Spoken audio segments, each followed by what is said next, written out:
வணக்கம். தந்தியின் பாட்காஸ்ட் செய்திகளை வாசிப்பது மார்ஷல். முதலில் தலைப்புச் செய்திகள். ஆடிப்பெருக்கு விழா கோலாகலம். நீர்நிலைகளில் நீராடி பொதுமக்கள் வழிபாடு. விபத்து இல்லாமல் பாதுகாப்பாக ஆடிப்பெருக்கை கொண்டாட நடவடிக்கை எடுக்கப்பட்டுள்ளதாக தலைமைச் செயலாளர் சிவதாஸ் மீனா தகவல். சென்னை எழிலகத்தில் செயல்பட்டு வரும் மாநில அவசரகால கட்டுப்பாட்டு மையத்தில் முதலமைச்சர் ஸ்டாலின் ஆய்வு. கோவை, நீலகிரியில் பெய்து வரும் மழை முன்னெச்சரிக்கை நடவடிக்கைகள் குறித்து அதிகாரிகளிடம் கேட்டறிந்தார். நிலச்சரிவில் பாதிக்கப்பட்ட மக்களை மீண்டும் அதே பகுதியில் குடியேற வலியுறுத்தக்கூடாது. வயநாட்டில் பாதிப்புகளை ஆய்வு செய்த பின் மக்களவை எதிர்க்கட்சித் தலைவர் ராகுல் காந்தி பேட்டி. 3 புதிய குற்றவியல் சட்டங்கள் அமல்படுத்தப்பட்டுள்ளதால் நாட்டில் நீதி முறைமையின் புதிய யுகம் தொடங்கியுள்ளது. டெல்லியில் நடைபெற்ற ஆளுநர்கள் மாநாட்டில் குடியரசுத் தலைவர் திரௌபதி முர்மு பேச்சு. பாரிஸ் ஒலிம்பிக் வில்வித்தை கலப்பு அணிகள் பிரிவில் அரையிறுதிக்கு முன்னேறிய இந்தியா. அங்கிதா பகத், தீரஜ் பொம்மதேவரா இணை ஸ்பெயினின் பாப்லோ எலியா இணையை 5-3 என்ற கணக்கில் வீழ்த்தி அரையிறுதிக்கு தகுதி. பாரிஸ் ஒலிம்பிக் ஆடவர் ஹாக்கி போட்டியில் ஆஸ்திரேலியாவை வீழ்த்தியது இந்தியா. குரூப் பி பிரிவில் நடைபெற்ற போட்டியில் 3-2 என்ற கோல் கணக்கில் வீழ்த்தி வெற்றி. பாரிஸ் ஒலிம்பிக்கில் 3வது பதக்கத்தை வெல்லும் முனைப்பில் இந்திய வீராங்கனை மனு பாக்கர். மகளிர் 25 மீட்டர் பிஸ்டல் பிரிவு துப்பாக்கி சுடுதல் போட்டியில் இந்திய வீராங்கனை மனு பாக்கர் இறுதிப் போட்டிக்கு முன்னேற்றம். இந்தியா இலங்கை அணிகள் மோதிய முதல் ஒருநாள் கிரிக்கெட் போட்டி டையில் முடிந்தது. இரு அணிகளும் தலா 230 ரன்கள் எடுத்ததால் அறிவிப்பு. இனி விரிவான செய்திகள். ஆளுநர்கள் சத்திய பிரமாணத்திற்கு கட்டுப்பட்டு மக்களின் சேவை மற்றும் நலனுக்காக செயல்படுவார்கள் என்று குடியரசுத் தலைவர் நம்பிக்கை தெரிவித்துள்ளார். டெல்லியில் உள்ள குடியரசுத் தலைவர் மாளிகையில் ஆளுநர்கள் மாநாட்டை குடியரசுத் தலைவர் திரௌபதி முர்மு தொடங்கி வைத்தார். மாநாட்டில் உரையாற்றிய திரௌபதி முர்மு 3 புதிய சட்டங்கள் நடைமுறைப்படுத்தப்பட்டதை தொடர்ந்து நீதி முறைமையின் புதிய யுகம் நாட்டில் ஆரம்பமாகி உள்ளதாக தெரிவித்தார். ஜனநாயகம் சுமூகமாக இயங்குவதற்கு அனைத்து மாநிலங்களிலும் பல்வேறு மத்திய முகமைகள் சிறந்த ஒருங்கிணைப்புடன் பணியாற்றுவது முக்கியம் என்று கூறினார். நாட்டின் முதன்மை கல்வி நிறுவனங்களில் சேரும் மாணவர்களின் கல்விச் செலவை அரசே ஏற்கும் என்று முதலமைச்சர் ஸ்டாலின் அறிவித்துள்ளார். சென்னை கோட்டூர்புரத்தில் பள்ளிக் கல்வித்துறை சார்பில் அரசு பள்ளி மாணவர்களுக்கான பாராட்டு விழா நடைபெற்றது. இதில் கலந்து கொண்டு சிறப்புரையாற்றிய முதலமைச்சர் ஸ்டாலின், நாட்டிலேயே உயர்கல்வி மாணவர் சேர்க்கையில் தமிழகம்தான் நம்பர் 1 என முதல்வர் பெருமிதம் தெரிவித்தார். சென்னை எழிலகத்தில் செயல்பட்டு வரும் மாநில அவசரகால கட்டுப்பாட்டு மையத்தில் முதலமைச்சர் ஸ்டாலின் ஆய்வு மேற்கொண்டார். நீலகிரி, கோவை மாவட்டங்களில் தொடர் மழை பெய்து வரும் நிலையில் மேட்டூர் அணையில் இருந்தும் தண்ணீர் திறந்துவிடப்பட்டுள்ளதால் முன்னெச்சரிக்கை நடவடிக்கைகள் குறித்து அதிகாரிகளிடம் கேட்டறிந்தார். அப்போது பேரிடர் மேலாண்மை துறை சார்பில் மேற்கொள்ளப்பட்டு வரும் பணிகள் குறித்து முதல்வரிடம் விளக்கம் அளித்தனர். தமிழ்நாட்டில் காவிரி, வைகை, தாமிரபரணி உள்ளிட்ட நதிகள் பாயும் ஊர்களில் இன்று ஆடி 18ஆம் பேருக்கு விழா கோலாகலமாக கொண்டாடப்படுகிறது. விவசாயத்திற்கும் குடிநீருக்கும் உதவி செய்யும் தண்ணீருக்கு நன்றி சொல்லும் விதமாக படகிலிட்டு காவிரி, வைகை, தாமிரபரணி அன்னையரை மக்கள் வழிபட்டனர். இந்த நிலையில் விபத்து இல்லாமல் பாதுகாப்பாக ஆடிப்பெருக்கை கொண்டாட தேவையான முன்னேற்பாடுகள் செய்யப்பட்டுள்ளதாக தலைமைச் செயலாளர் சிவதாஸ் மீனா தெரிவித்துள்ளார். 4 மாவட்டங்களில் 26 முகாம்கள் திறக்கப்பட்டுள்ளதாகவும் மக்களை பாதுகாப்பான இடங்களுக்கு அப்புறப்படுத்த நடவடிக்கை மேற்கொள்ளப்பட்டுள்ளதாகவும் அவர் கூறினார். ஆடி 18 மற்றும் ஆடி அமாவாசை தினங்களில் காவிரி மற்றும் கொள்ளிடம் கரையோரத்தில் படிக்கட்டுகள் இல்லாத பகுதிகளில் மக்கள் நீராட திருச்சி மாவட்ட ஆட்சியர் பிரதீப்குமார் தடை விதித்துள்ளார். மேலும் மாவட்டத்தில் 52 இடங்களில் பொதுமக்கள் ஆற்றில் இறங்காதவாறு தடுப்புகள் அமைக்கப்பட்டுள்ளதாக தெரிவித்தார். அதேபோல் ஈரோடு மாவட்ட நிர்வாகமும் ஆறுகளில் ஏற்பட்டுள்ள வெள்ளப்பெருக்கு காரணமாக நீர்நிலைகளில் நீராட பொதுமக்களுக்கு தடை விதித்துள்ளது. செப்டம்பர் 1ஆம் தேதி முதல் புதிய விலையில் நெல் கொள்முதல் செய்யப்படும் என தமிழ்நாடு அரசு அறிவித்துள்ளது.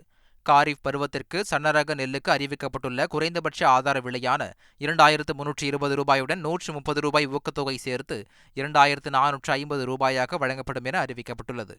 பொதுரக நெல்லுக்கு குறைந்தபட்ச ஆதார விலை 2300 ரூபாயுடன் 105 ரூபாய் சேர்த்து 2405 ரூபாய்க்கு கொள்முதல் செய்யப்படும் என்றும் தெரிவிக்கப்பட்டுள்ளது. விவசாயிகளுக்கு தேவைப்படும் இடங்களில் நுகர்பொருள் வாணிப கழகத்தின் சார்பில் நேரடி நெல் கொள்முதல் நிலையங்கள் திறக்கப்படும் என்று தெரிவிக்கப்பட்டுள்ளது. மழைக்காலத்திற்கு முன்பாக நெடுஞ்சாலைத்துறையில் மேற்கொள்ளப்பட வேண்டிய முன்னெச்சரிக்கை நடவடிக்கைகள் குறித்து அமைச்சர் ஏவா வேலு ஆய்வு செய்தார்.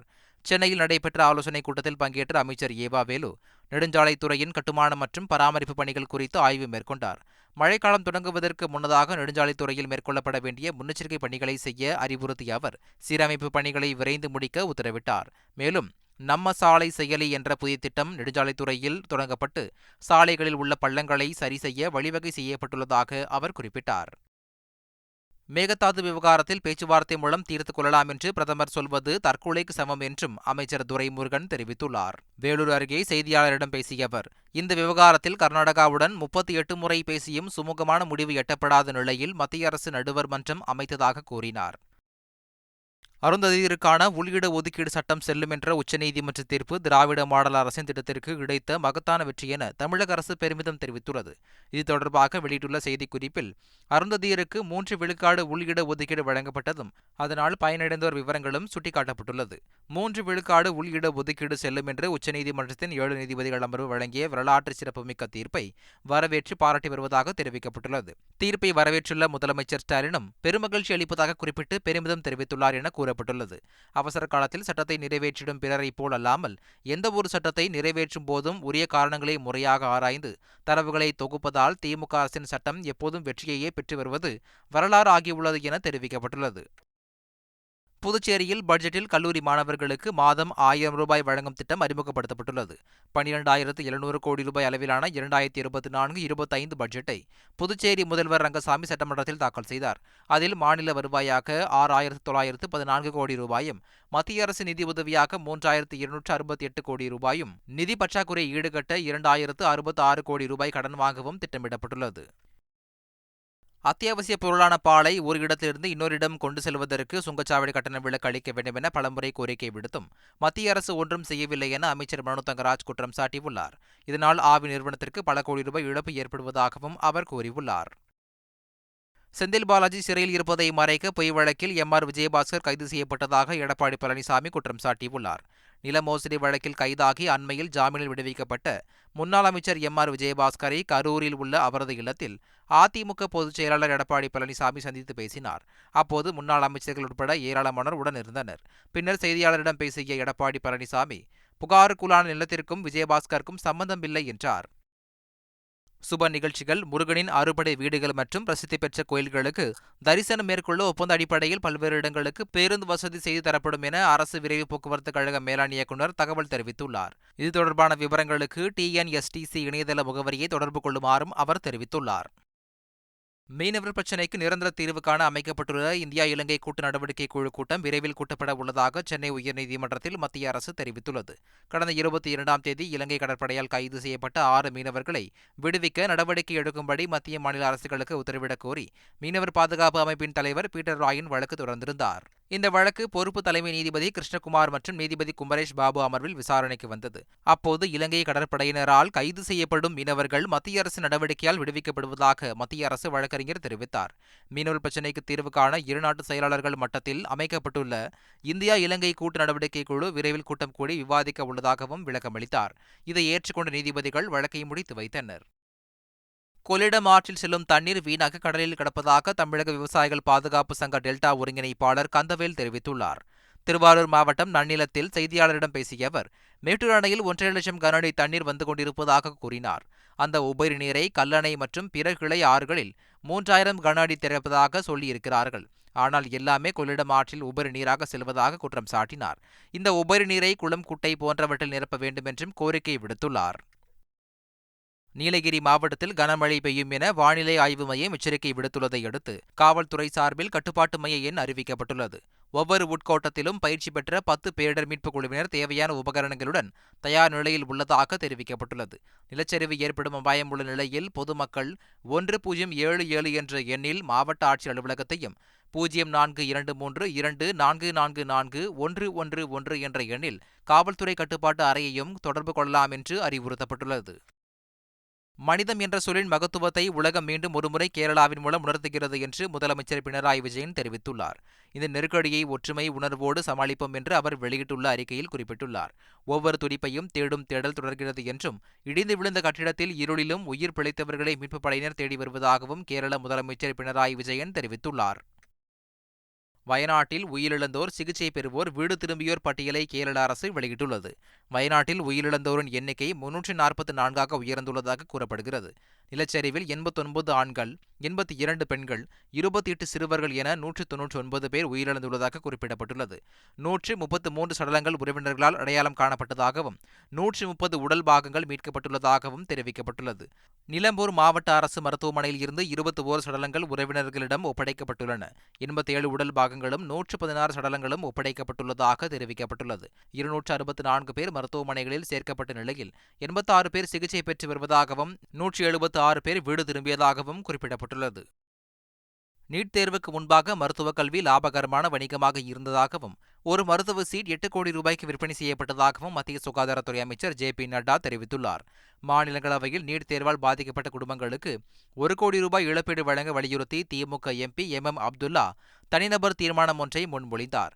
இந்த தீர்மானத்தின் மீதான விவாதத்தின் போது பேசிய மத்திய சுகாதாரத்துறை அமைச்சர் ஜே.பி. நட்டா, நீட்டுக்கு முன்பாக இந்தியாவில் மருத்துவ சீட்டு ஒன்று 8 கோடி ரூபாய் வரை விற்பனை செய்யப்பட்டதாக கூறினார்.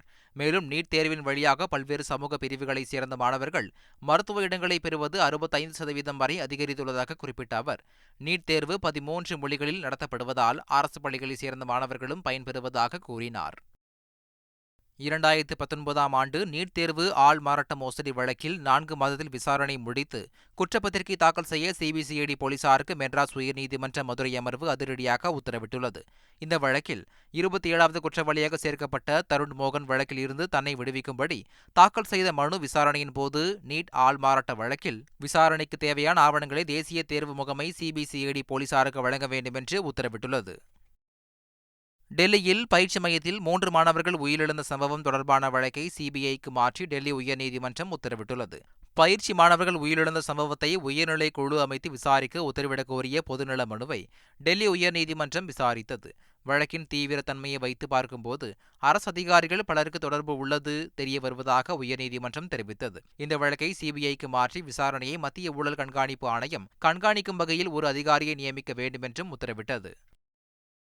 உத்தரகாண்ட் மாநிலத்தின் பல்வேறு பகுதிகளில் கனமழை காரணமாக சாலைகள், தரைப்பாலங்கள், மின்சாரம், குடிநீர் இணைப்புகள், விவசாய நிலங்கள் பெரிய அளவில் சேதமடைந்துள்ளன. கனமழையால் இதுவரை 14 பேர் உயிரிழந்துள்ளனர், 10 பேர் காயமடைந்துள்ளனர். கேதார்நாத்தில் இருந்து 2200க்கும் மேற்பட்ட பக்தர்கள் பாதுகாப்பாக வெளியேற்றப்பட்டுள்ளனர். மீட்புப் பணி மற்றும் நிவாரணப் பணியில் விமானப்படை ஈடுபட்டுள்ளது. பாரிஸ் ஒலிம்பிக் வில்வித்தை கலப்பு அணிகள் பிரிவில் அரையிறுதிக்கு இந்தியா முன்னேறியது. வில்வித்தை வீராங்கனைகள் அங்கிதா பகத், தீரஜ் பொம்மதேவரா இணை ஸ்பெயினின் பாப்லோ எலியா இணையை 5-3 என்ற கணக்கில் வீழ்த்தி அரையிறுதிக்கு தகுதி பெற்றது. பாரிஸ் ஒலிம்பிக்கில் 3வது பதக்கத்தை வெல்லும் முனைப்பில் இந்திய வீராங்கனை மனு பாக்கர் களமிறங்கியுள்ளார். மகளிர் 25 மீட்டர் பிஸ்டல் பிரிவு துப்பாக்கிச் சுடுதல் போட்டியில் இந்திய வீராங்கனை மனு பாக்கர் இறுதிப் போட்டிக்கு முன்னேறியுள்ள நிலையில் இந்திய ரசிகர்கள் வெற்றியை கொண்டாட காத்திருக்கின்றனர். பாரிஸ் ஒலிம்பிக் ஆடவர் ஹாக்கி போட்டியில் ஆஸ்திரேலியாவை இந்திய அணி வீழ்த்தியது. குரூப் பி பிரிவில் நடைபெற்ற போட்டியில் 3-2 என்ற கோல் கணக்கில் ஆஸ்திரேலியாவை இந்திய அணி வீழ்த்தியது. இந்திய அணியில் ஹர்மன்பிரீத் 2 கோல்களும் அபிஷேக் 1 கோலும் அடித்தனர். இதன் மூலம் குரூப் பி பிரிவில் 10 புள்ளிகள் பெற்று இந்திய அணி 2வது இடம் பிடித்தது. இந்திய அணி ஏற்கனவே காலிறுதி சுற்றுக்கு தகுதி பெற்று விட்டது என்பது குறிப்பிடத்தக்கது. இந்தியா இலங்கை அணிகள் இடையிலான முதல் ஒருநாள் கிரிக்கெட் போட்டி டையில் முடிவடைந்தது. கொழும்புவில் நடந்த போட்டியில் டாஸ் வென்று பேட்டிங் செய்த இலங்கை அணி 50 ஓவர்களில் 8 விக்கெட்டுகள் இழப்பிற்கு 230 ரன்கள் எடுத்தது. தொடர்ந்து இந்திய அணி பேட் செய்த நிலையில் தொடக்க வீரர்களான கேப்டன் ரோஹித் சர்மா மற்றும் சுப்மன் கில் ஜோடி முதல் விக்கெட்டுக்கு 75 ரன்கள் சேர்த்தது. ஆனால் பின்பு வந்த வீரர்கள் சீரான இடைவெளியில் அவுட் ஆன நிலையில் இந்திய அணியும் 230 ரன்களுக்கு ஆட்டம் இழந்தது. இதனால் ஆட்டம் வெற்றி தோல்வியின்றி டையில் முடிவடைந்தது. இந்திய அணியில் அதிகபட்சமாக ரோஹித் சர்மா 58 ரன்களும் அக்சர் பட்டேல் 33 ரன்களும் எடுத்தனர். சூப்பர் ஓவர் இல்லை என்று அறிவிக்கப்பட்டதால் இந்த போட்டி டையில் முடிந்ததாக அதிகாரப்பூர்வமாக அறிவிக்கப்பட்டது. மீண்டும் தலைப்புச் செய்திகள். ஆடிப்பெருக்கு விழா கோலாகலம். நீர்நிலைகளில் நீராடி பொதுமக்கள் வழிபாடு. விபத்து இல்லாமல் பாதுகாப்பாக ஆடிப்பெருக்கை கொண்டாட நடவடிக்கை எடுக்கப்பட்டுள்ளதாக தலைமைச் செயலாளர் சிவ்தாஸ் மீனா தகவல். சென்னை எழிலகத்தில் செயல்பட்டு வரும் மாநில அவசர கால கட்டுப்பாட்டு மையத்தில் முதலமைச்சர் ஸ்டாலின் ஆய்வு. கோவை, நீலகிரியில் பெய்து வரும் மழை முன்னெச்சரிக்கை நடவடிக்கைகள் குறித்து அதிகாரிகளிடம் கேட்டறிந்தார். நிலச்சரிவில் பாதிக்கப்பட்ட மக்களை மீண்டும் அதே பகுதியில் குடியேற வலியுறுத்தக்கூடாது. வயநாட்டில் பாதிப்புகளை ஆய்வு செய்த பின் மக்களவை எதிர்க்கட்சித் தலைவர் ராகுல் காந்தி பேட்டி.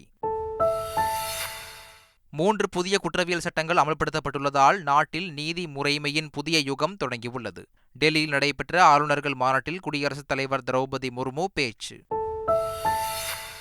பாரிஸ் ஒலிம்பிக் வில்வித்தை கலப்பு அணிகள் பிரிவில் அரையிறுதிக்கு முன்னேறிய இந்தியா. அங்கிதா பகத், தீரஜ் பொம்மதேவரா இணை ஸ்பெயினின் பாப்லோ எலியா இணையை 5-3 என்ற கணக்கில் வீழ்த்தி அரையிறுதிக்கு தகுதி. பாரிஸ் ஒலிம்பிக் ஆடவர் ஹாக்கி போட்டியில் ஆஸ்திரேலியாவை வீழ்த்தியது இந்தியா. குரூப் பி பிரிவில் நடைபெற்ற போட்டியில் 3-2 என்ற கோல் கணக்கில் வீழ்த்தி வெற்றி.